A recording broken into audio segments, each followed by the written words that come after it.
That is what makes fosters so special. They know their heart will break over and over again, yet they do it again and again because they know how much they are needed. Awesome. Isn't that nice? I'm Julie, and this is Edison, who we adopted from Cat's Cradle. Edison came to us when he was a few months old, I think 3 months old. And he was at Cat's Cradle, and he was really sick and had someone coming. One of the volunteers was coming twice a day to feed him and make sure he was getting his nutrition he needed. The adoption has changed Edison's life in a drastic way. He was wandering the streets, he was sick, and they mentioned that he could use a loving home to go to get well. And so we brought him home, and he stayed with us. My name is Gail Vensky, and I am co-founder and executive director of Cat's Cradle Shelter. Cat's Cradle Shelter was founded in 2011. We opened because we saw a need to have a cat-designated shelter. We encourage people to adopt animals rather than shop. There are so many animals dying in shelters every year. Adopting from your local shelter will help save a life, not just one life, but two. The one that you adopt and the one that it makes room for when you take your cat home. We chose to adopt rather than go on Craigslist or look in the paper for a free kitten, because Cat's Cradle gets from the pounds. They get animals that were homeless. You know, they've all been loved by somebody and then they've gotten lost or they've been left somewhere. So it was an easy decision to go to a shelter and to find our new family member. I guess the biggest thing that we look for in adoptive parents is commitment. A lot of our cats that we rescue come from the pound. They need caring and understanding people. So we want people who are going to do what's best, not only for their families, but for the animal. My experience adopting from Cat's Cradle was easy. Although there's an interview where they want to know more about you, they want to check out and make sure that you can have a pet where you live. We pay for the adoption fee, which covers the spay or neuter, the shots, the FIV, FELV test, and a lot of other things. And they're all microchipped, and they're spayed and neutered when they're adopted, which is huge. My name is Amber Schaefer, and this is where I work at Cat's Cradle. I'm the medical officer, I guess you could say. This is Miracle. He's one of our kittens that we found on the interstate. Today he is big enough to get his first distemper shot, and he's also getting a dewormer. And that's about it for him today, maybe a nail trim. We spay neuter because we already don't have enough homes for the ones we have. We hold between 45 and 60 at a max in-house. That's not including the 40 to sometimes, 80 kittens in foster care. So now you're looking at 150 to 200 cats. There's so many reasons to spay and neuter your cats.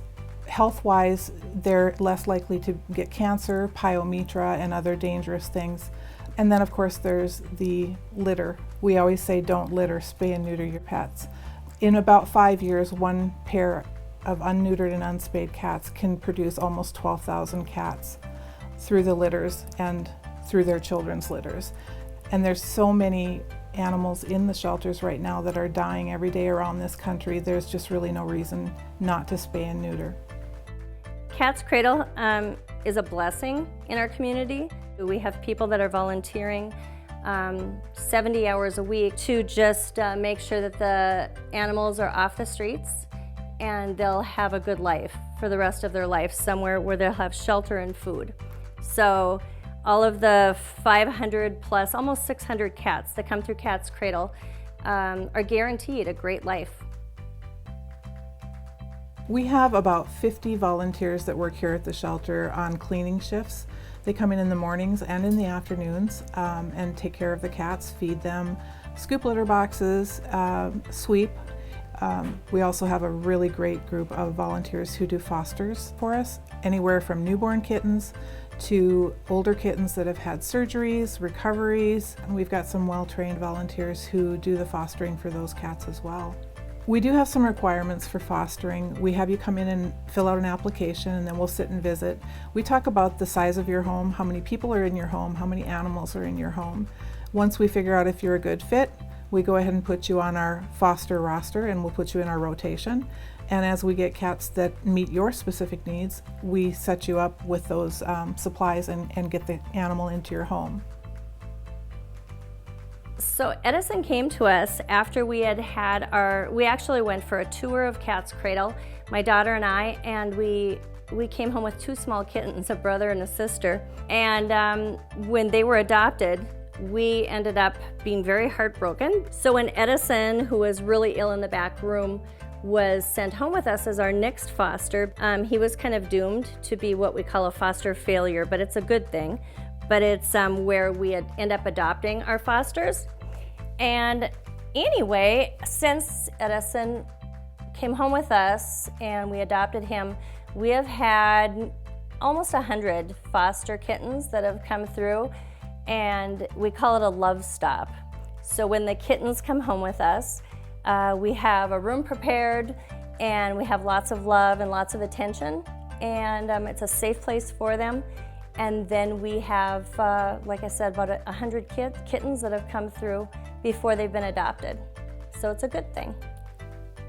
We have open house hours every Tuesday from 4 to 7 and every Saturday from noon to 5. And you can stop by and visit our shelter, meet the cats. You'll get a guided tour with one of our trained tour guides.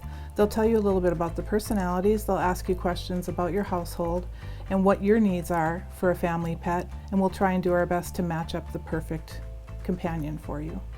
You'll take out an application, fill it out, and then sit through an interview. Once you pass the interview, you can take your cat home. Oh, adopting Edison has changed our life in a lot of ways. He provides companionship for us and for other pets, including our dog, and he's just a part of our family. Well, without our adopters, we couldn't keep in business. Not only would we not have money flowing in, but we wouldn't have space for new cats. We've had a couple cats here, 3 years. They just went into foster to be socialized a little bit more, but sometimes they're adopted right out of isolation, and sometimes they take longer to adopt out, not meaning they're bad cats, but they're just not as forthcoming. The most important thing that our donations go for are their medical care. These cats now have a second chance with us because we do have a medical fund that we specifically reach for donations for that fund to try and help these cats that have a less than perfect chance. If you'd like to donate to Cat's Cradle Shelter, you can go to www.catscradleshelter.org/donate, or you can stop by during our open house hours and drop off a donation, or you can mail it to 9 9th Street, South Fargo, 58103. So if you're looking to add a pet to your home, please don't shop. Stop down at Cat's Cradle Shelter on Tuesday from 4 to 7 or Saturday from noon to 5, and we'll help find the perfect match for you.